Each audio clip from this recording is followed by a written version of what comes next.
Hi friends अस्सलाम वालेकुम welcome back to our YouTube channel friends ఇవాళ ఒక న్యూ రెసిపీతో చేశానండి నేను ఎమ్మి కర్రీ చేస్తానండి ఇవాళ మన ఈ కర్రీ ముందు చికెన్ అయినా బలాదూరే మటన్ అయినా బలాదూరే అండి చాలా టేస్టీగా ఉండిద్దండి కర్రీ ఇది ములక్కాయలండి ములక్కాయ శనగపప్పు వంకాయ ఇగురు అండి చాలా టేస్టీగా ఉండిద్దండి వీడియో మొత్తం చూడండి వీడియో స్కిప్ చేయకండి ఫ్రెండ్స్ ఎమ్మి కర్రీ చేస్తానండి ఇవాళ చాలా టేస్టీగా ఉండిద్దండి దీని ముందు ఏ మటన్ అయినా సరే ఏ చికెన్ అయినా సరే బలాదురండి ఒక వీర లెవెల్లో ఉండిద్దండి కర్రీ మాత్రం చూడండి ఫ్రెండ్స్ దానికోసం నేను మా చెట్టి అండి ములక్కాయలు 2 ములక్కాయలు తీసుకున్నాను ఇందులోకి ఒక చిన్న గ్లాస్ అంత పచ్చనిపప్పు అండి అంటే మన ములక్కాయలను బట్టి వేసుకోండి మీరు పచ్చనిపప్పు ఎక్కువ వేసినా ఏమవదు బాగుంటుంది దాంట్లోకి నేను 4 వంకాయలు వేస్తానండి ఇది కూడా చెట్టియే ఇదిగోండి 2 ఉల్లిపాయలు 4 పచ్చిమిర్చి ఇది ఎలా చేయాలి దీని ప్రాసెస్ మొత్తం చూద్దాం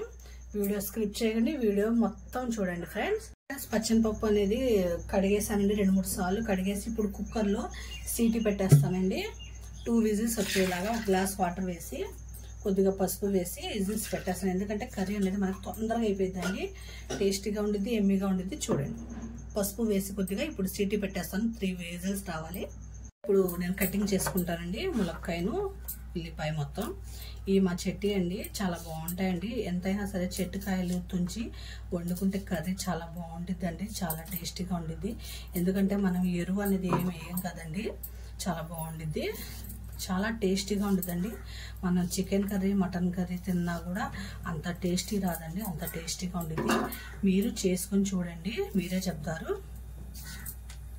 ఇప్పుడు ఇలా మొత్తం కట్ చేసేసుకుందామండి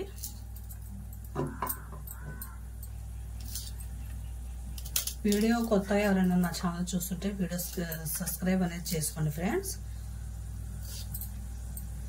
మనం చెట్టుకాయలు తుంపి ఇలాగా వండుకుంటుంటే ఆ అనుభూతి వేరండి చాలా బాగుండిద్దండి ఎంతైనా సరే ఒక్క కాయ అయినా సరే చెట్టుకాయ వండుకుంటే చాలా ఇది వచ్చిందండి మనకి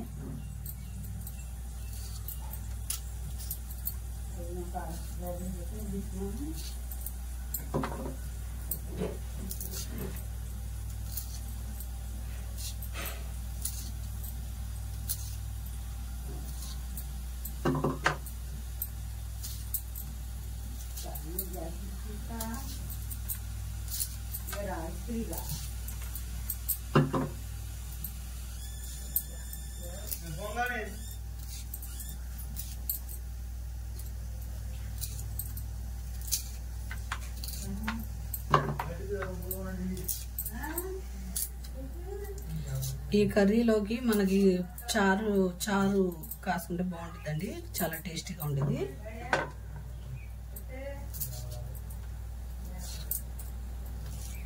చారు అయితే చాలా సూపర్గా ఉంటుందండి కర్రీ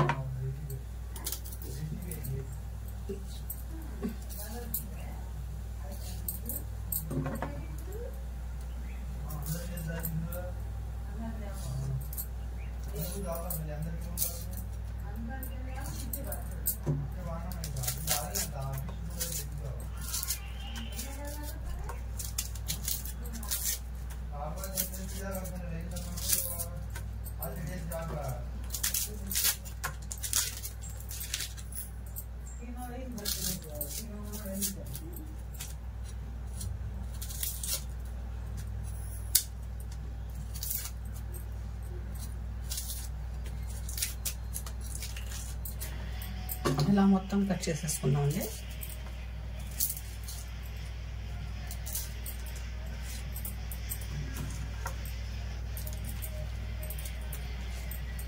నేను ఎన్నిసార్లు చెప్తున్నానంటే చూడండి కర్రీ అయితే చాలా టేస్టీగా ఉండిద్దండి ట్రై చేయండి తింటే అస్సలు వదలదు అంత టేస్టీ అంత ఎమ్మీగా ఉండిద్దండి కర్రీ ఇదిగోండి ఇలా మొత్తం కట్ చేసేసుకున్నాను ఇప్పుడు దాని తర్వాత ప్రాసెస్ చూద్దాం కడాయి పెట్టుకున్నానండి స్టవ్ వెలిగించి ఇప్పుడు ఇందులోకి 2 స్పూన్స్ ఆయిల్ వేస్తున్నానండి కర్రీ చేయడానికి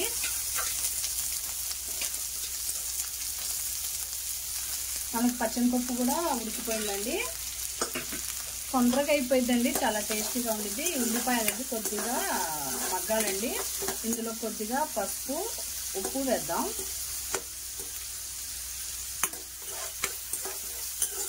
పసుపుని ఉప్పు వేసుకుందాం. ఇప్పుడు కొద్దిగా పసుపు వేసుకుందాం. ఇదిగోండి కొద్దిగా పసుపు, కొద్దిగా సాల్ట్ వేసుకుంటే ఉల్లిపాయ అనేది తొందరగా మగ్గిద్దండి. మనకి కర్రీకి సరిపడా సాల్ట్ వేసేసుకోండి. కావాల్సింటే మనం చెక్ చేసుకుని వేసుకుందాం.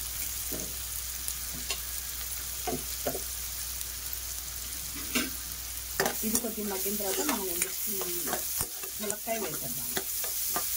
ఉల్లిపాయ కొద్దిగా మగ్గిన తర్వాత ములక్కాయ వేసేసి ఒక 5 minutes మగ్గనిచ్చిన తర్వాత ఇప్పుడు వంకాయ వేస్తాను. ఇప్పుడు కొద్దిగా అల్లం వెల్లుల్లి పేస్ట్ వేస్తాను. కొద్దిగా ఇది కొద్దిగా ఫ్రై అయిన తర్వాత ములక్కాయ వేస్తాను. బాగుంటుందండి టేస్ట్. అల్లం వెల్లుల్లి పేస్ట్ వేస్తే మనకి పచ్చి వాసన అనేది పోవాలండి. స్టవ్ అనేది సిమ్ పెట్టుకోండి. ములక్కాయ వేసేద్దాం.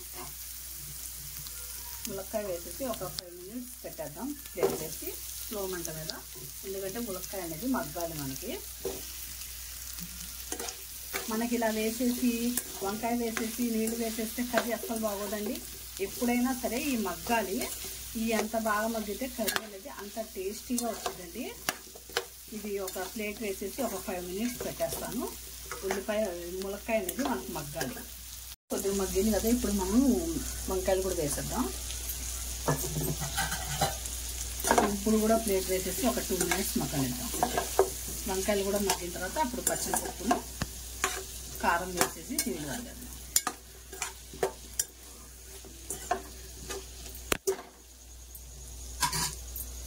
మగ్గిపోయింది కదా, ఇప్పుడు మనం పచ్చిమిరపప్పు కూడా వేసేద్దాం.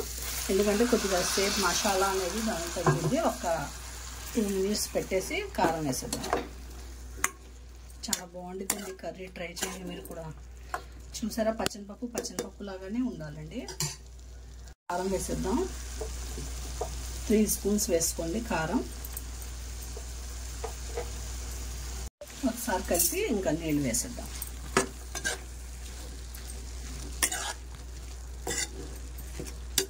స్లో మంట మీద ఒక 10 minutes ఉడికిన తర్వాత మంట అనేది హై పెట్టుకోండి. చాలండి మునిగితే.